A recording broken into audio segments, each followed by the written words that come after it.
What happens when you grossly overpay for a platform and then proceed to drive it into the ground? Well, if you're Elon Musk, you blame the Jews. I'm not kidding.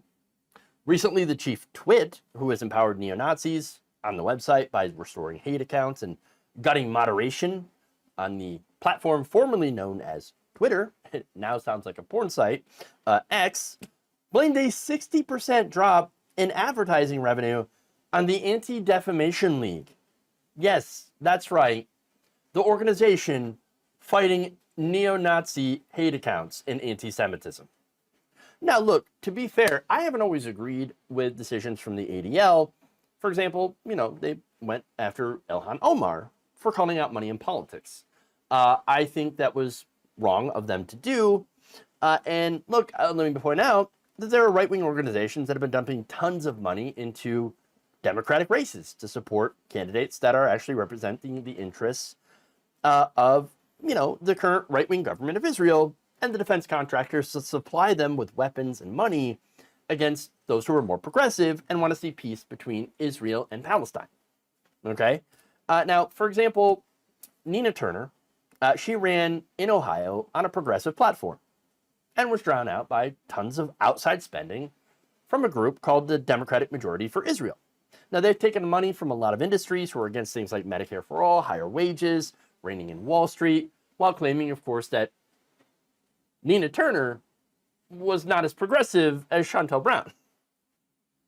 Even though, when you looked at their policy positions, Nina Turner, far more progressive.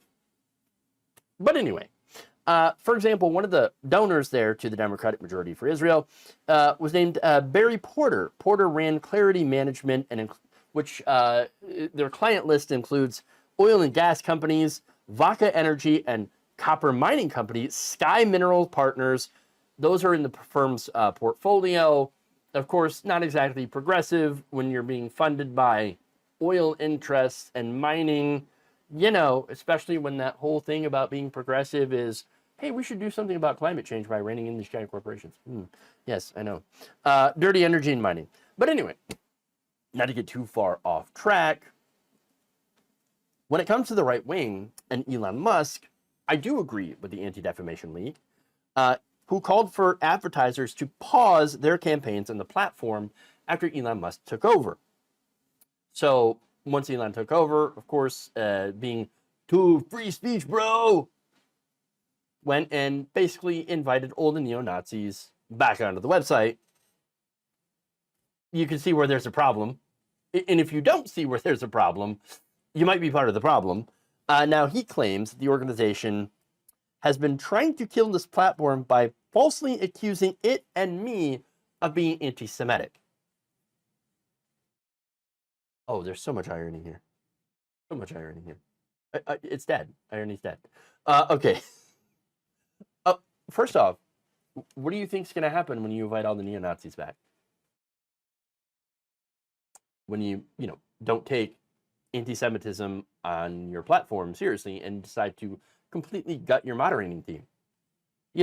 That goes to try to actually take those accounts down that are doing targeted harassment of Jewish people.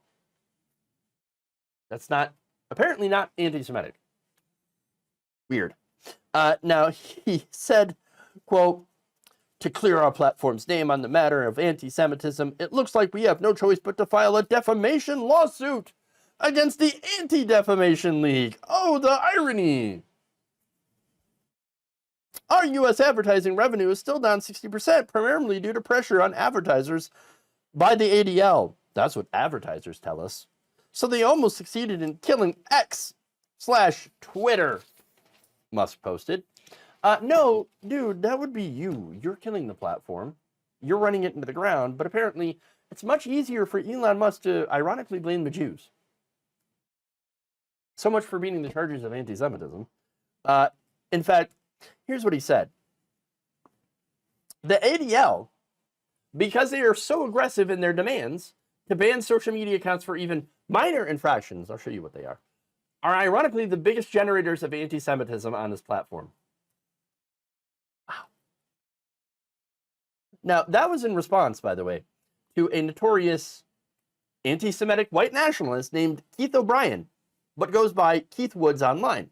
O'Brien's original post accused the ADL of financially blackmailing social media companies into removing free speech on their platforms. Why should they have a platform on X to hold Elon Musk to ransom? So wait a minute, you're complaining about cancel culture while then saying we should cancel them. Interesting. As far as urging a boycott, that is now financial blackmail? Seriously? So then you'll admit that, the boycott against Bud Light and Target and all these different things are financial blackmail? Hey, your words, not mine. Just saying. Now, it gets worse, of course, as it always does. Interesting. In our case, it would potentially be in the hook for destroying half the value of the company to roughly $22 billion. So that's in response, of course, to the Anti-Defamation League, blaming them for tanking half the value of Twitter/X or whatever. Really? Blaming the Jews? No. Once again, that is on you. Look, again, I keep mentioning Elon Musk brought back the worst accounts, the most racist and anti-Semitic accounts on the platform in the supposed name of free speech. Ignoring the fact that free speech is actually just involves the government not being able to jail you for saying, for example, racist and anti-Semitic things. You can do that. There's nobody stopping you from going out in the street and saying those things, unless, of course, the fact that somebody might punch you in the face, which is why they don't want to stand on street corners and say these things. Freedom of speech has nothing to do with corporations. In fact, corporations have their own freedom of speech. But when it comes to their users, they can boot anyone they want off their platforms at any time for any reason and not run afoul of the First Amendment. Because these corporations are not the government. Very simple. Very simple. Okay? Corporations do not equal government. If they did, by the way, well, then that would be either communism or fascism. Take your pick. Okay? Now, you don't... Okay. Bypassing all of that First Amendment talk, brands have the right to not advertise on your platform. You do not have a right to tell a corporation that you must advertise on the platform. You cannot demand that of a private company because they have their own right to do whatever they want when it comes to advertising. Okay? Now, especially companies that don't want their ads ending up plastered all over hate accounts, which is exactly what happened earlier this month. According to Media Matters, X has been caught placing ads for brands like the New York Times, companies The Athletic, MLB, the Atlanta Falcons, Sports Illustrated, USA Today, Amazon, and Office Depot on the verified pro-Hitler account that encouraged anti-Semitic harassment of other users. That's right. That's right. The account in question was the New America Union, which, unfortunately, I'm a union guy. I'm an American. I like that, right?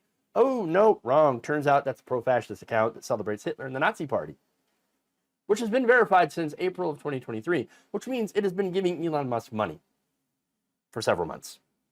So let me give you an example of some of the stuff that they posted here. So obviously, they know their news is fake, but still think their history books are real. Picture of, who. Another German soldier. Was it worth it? Your politicians have betrayed you. Your culture is being lost and your people are being replaced. Of course, that's a old school, anti-Semitic conspiracy theory. This is that poll is far more illustrative. Okay, who would you rather have as leader of your country? Hitler by a wide margin. These people, again, these are all people that follow the New American Union account. And saying it's okay to be a national socialist. No, it's actually not. No, not okay. Because you're a Nazi, and Nazis are not okay. So yeah, that's an example of what this group person posted. Now, once Media Matters published this article about it, X suspended the account. But again, it had been verified and up for months posting pro-Nazi stuff, pro-Hitler stuff. So getting back to what Elon Musk had posted, that's an example of what he considers to be a minor infraction. This is Elon Musk blaming someone else for his own failures. Okay? I mean, driving his company into the ground. That he did that. He built that. Now, it's funny enough because blaming other groups, specifically Jewish people, for their own failures, well, it happens to be a hallmark of Nazism.